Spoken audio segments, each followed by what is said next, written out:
मर्जी शाकाहार मेरे संस्कारों में है मर्जी, पर जब मैं लोगों को समझाने की कोशिश करता हूँ तो वो तर्क कुतर्क करते हैं मर्जी। ऐसे में हम उनको समय समझाएगा, उनको समय समझाएगा।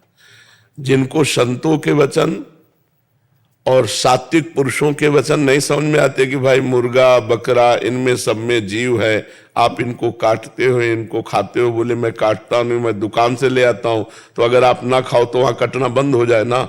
तो काटने का कर्ता प्रेरक भोक्ता इन सबको फल एक ही मिलता है। तो आप न कहीं हिंसा में है और इसका जब दंड आएगा तो आपको भोगना पड़ेगा।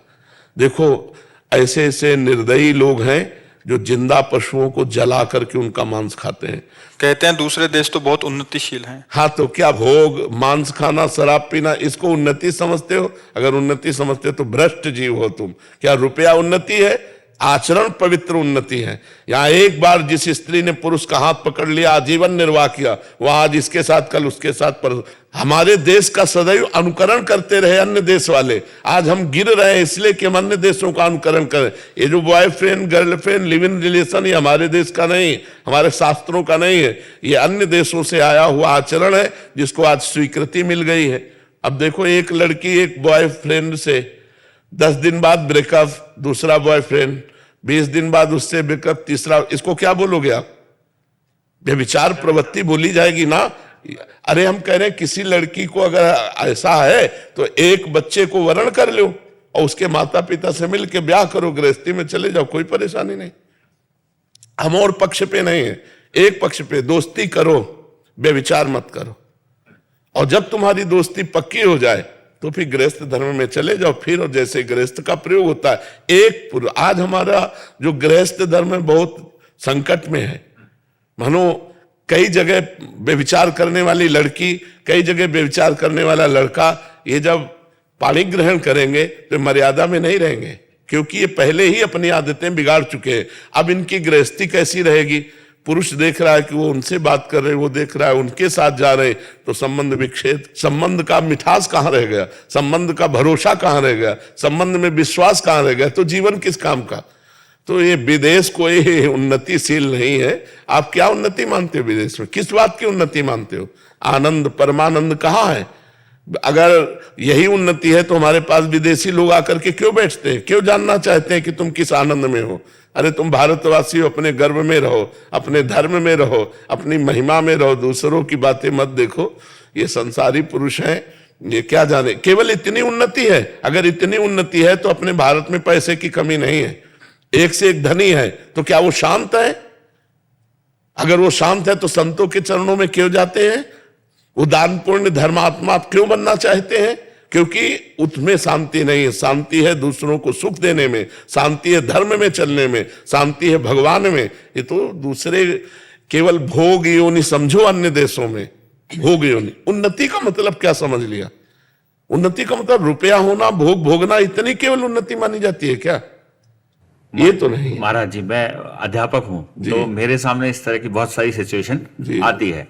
वहां पर जब इस तरह की बात की जाती है तो कुतर्क क्या आते हैं कि वो सामने से हमने उन्नति कर ली, हम बाहर जा रहे हैं, और समाज में इतना गिरता जा रहा है कि पैसे को ही प्राथमिकता मान ली गई। नहीं, वो हम कल भी कहा था एकांतिक में कि धन गया तो कुछ नहीं गया, स्वास्थ्य गया तो कुछ गया, चरित्र गया सब कुछ गया। तो अब क्या है? उल्टा है कि नहीं है?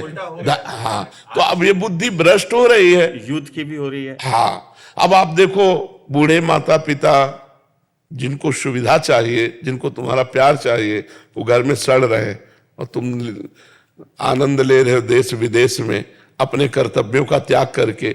तो विदेशी पद्धतियां हमारे देश की नहीं, हमारा धर्म प्रधान देश है। ये मूर्ख लोग हैं जो दूसरे का अनुकरण करके उनकी उन्नति मानते हो, अपनी अवनति मानते हैं। अरे हम नमक रोटी खाते हैं लेकिन धर्म से जीते हैं। हम तो गए नहीं, लेकिन जैसा सुना है नहीं ऐसी है महाराज जी। मैं 25 साल से बाहर रह रहा हूँ, लेकिन जो आप बोल रहे हो वो ऐसा ही है। ऐसा ही है, हाँ, क्योंकि हमने सुना है, हम कभी गए तो है नहीं, हमें पता नहीं। तो फिर क्या मतलब, फिर क्या? तो क्या आप बताओ, देखो जैसे आप विदेश में रहते हो, क्या अपने देश का प्यार कहीं आपको मिलेगा? आप विचार करो, माँ से प्यार, भाई से प्यार, बहन से प्यार, पत्नी से प्यार, जो अपने देश की एक मतलब रहनी है, ये आपको कहीं नहीं मिलेगी। भला ऐसा कोई जीवन होता तुम जिसे उन्नति मान रहे हो, हमारे लिए वो तिरस्कार के योग्य है, हमारे लिए वो निंदनीय विषय है जिसे तुम उन्नति मान रहे हो। यही तो नौजवानों की बुद्धि भ्रष्ट हो गई है और वही आचरण लाना चाहते हैं अपने देश में। तो ये नई पीढ़ी जो गिरती जा रही है उसका कारण क्या है? कितने बच्चे डिप्रेशन में हो रहे हैं, बहुत बच्चे हैं राज्य में। हमारे सामने नौजवान आते हैं जो डिप्रेशन में हो रहे हैं, उसका कारण क्या है? यही व्यभिचार, यही व्यसन, यही गंदा चिंतन। नहीं तो आप देखो, हम गांव में पैदा हुए हैं, 50 गांव में ऐसे जो कुश्ती लड़ने वाले, 50 गांव में स्वस्थ, कभी डिप्रेशन शब्द नहीं सुना, कभी डिवोर्स शब्द नहीं सुना, कभी हार्ट फेल शब्द नहीं सुना। मेहनत किए और आज ब्याह प्रेम संबंध होते हैं और साल नहीं बीतता और डिवोर्स हो जाता है। ये क्या है? ये क्या चरित्र है? महाराज जी, इसको सुधारने के लिए आप कुछ मुझे गाइड करें। हम आपसे यही प्रार्थना करेंगे कि अपने शास्त्रों को स्वाध्याय करके, जब तक अपने धर्म की गरिमा हमारे बच्चों के दिमाग में नहीं आएगी, तब तक आधुनिक पढ़ाई विदेशों की महिमा को समझेगा। आधुनिक पढ़ाई, और अगर अध्यात्म की बात आवे तो समझ में आ जाए। अगर हमारी बच्चियां सावित्री जी, अनसुईया जी, इनके चरित्रों को पढ़ें तो समझें। हमारे बच्चे धर्म से चलें, हरिश्चंद्र आदि के पावन चरित्रों को पढ़ें, धर्म से जो अपने जीवन व्यतीत करने वाले रहे। आप सोचो, एक कबूतर की रक्षा के लिए महाराज शिवी ने अपने शरीर को काट के रख दिया, और यहाँ कबूतर और मुर्गा मुर्गी के लिए कैसे कैसे व्यवहार कर रहे हैं। एक कबूतर की रक्षा के लिए अपने शरीर को काट दिया महाराज शिवी ने और तराजू पे रख दिया, उसको हानि नहीं होने दी कबूतर की, और आप जीवों का नाश कर रहे हो, कह रहे हो। कुछ लोग तर्क रखते हैं कि अगर हम मुर्गा मुर्गी नहीं खाएंगे तो बहुत बढ़ जाएंगे जगत में, फिर इनका विनाश कैसे हो? तो विनाश का सेवा तो भगवान शंकर को है, पालन की सेवा हरि को है, और सृष्टि रचने की सेवा भगवान ब्रह्मा जी को है। तो ये मूर्ख लोग जानते नहीं। अगर नाम जप करें और 10 मिनट सत्संग को सुने या शास्त्र स्वाध्याय करें तो जरूर बुद्धि परिवर्तित हो जाएगी।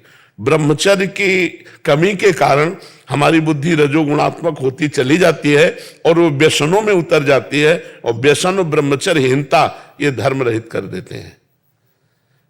पर हम आपको धन्यवाद देते हैं, आप हमारे राष्ट्र के भविष्य के सुधारने वाले हैं, क्योंकि हमारे राष्ट्र के भविष्य बच्चे हैं। इन्हीं में कोई मेले बनेगा, कोई सांसद बनेगा, कोई मंत्री बनेगा।